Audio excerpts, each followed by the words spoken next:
Aurélien Pradier. Merci Madame la Présidente, Monsieur le Défenseur des droits. Deux remarques et une question précise.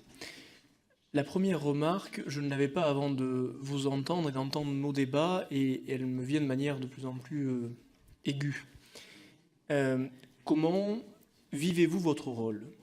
Et je le dis à la fois à l'attention du Défenseur des droits et à la fois à l'attention de nos collègues.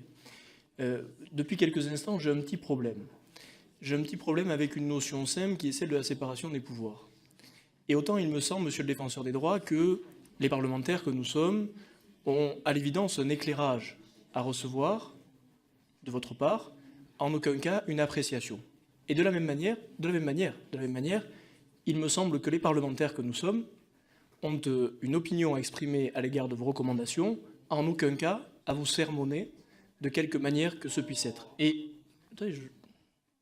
je le dis et je le répète, cette séparation des pouvoirs, elle me paraît fondamentale, et je me permets de dire ici, à cet instant, que, à mon sens, non, les propos qui viennent d'être tenus n'incarnent pas, mon cher collègue, une indépendance, non, je suis navré, et si nous voulons être exigeants à l'égard du Défenseur des droits, il nous faut nous-mêmes être exigeants à l'égard des fonctions qui sont les nôtres. Je suis navré de dire que la séparation des pouvoirs n'est pas acceptable seulement quand elle nous sert et quand elle sert les opinions de l'un ou de l'autre. Elle est une condition à l'exercice de la démocratie.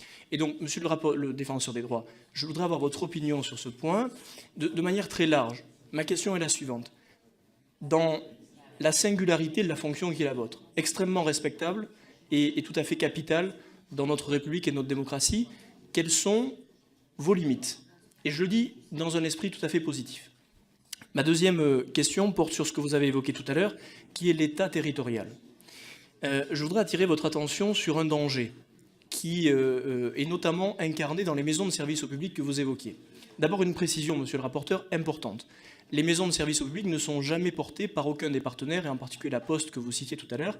Elles sont toutes portées par des collectivités en partenariat avec l'État.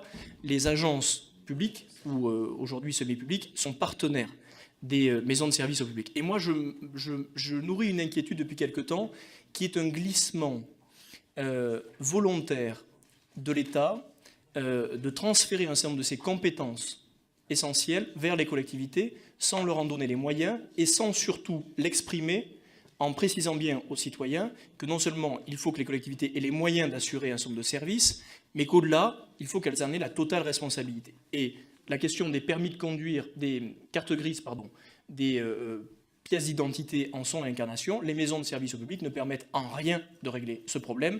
Et donc je pense qu'elles sont aujourd'hui un double avatar, un avatar dangereux, et c'est un maire qui a mis en place une maison de service au public qui vous le dit, l'avatar d'un État qui se décharge sur les collectivités sans vouloir le dire, et l'avatar de nouveaux services qui, en vérité, n'existent pas sur le territoire. Et ma troisième question porte sur le handicap.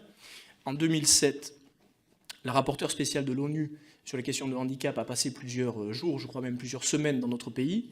Elle a produit un rapport accablant pour la République française en matière de traitement citoyenne du handicap sur deux points. L'institutionnalisation dans certains hôpitaux psychiatriques aujourd'hui. La rapporteure spéciale de l'ONU a dit à quel point la France pouvait avoir honte d'un certain nombre de situations. Elle l'a dit et elle l'a écrit. Et par ailleurs, elle a soulevé un point qui n'est toujours pas réglé, celui des droits civiques retirés aux personnes en situation de protection, de tutelle ou de curatelle.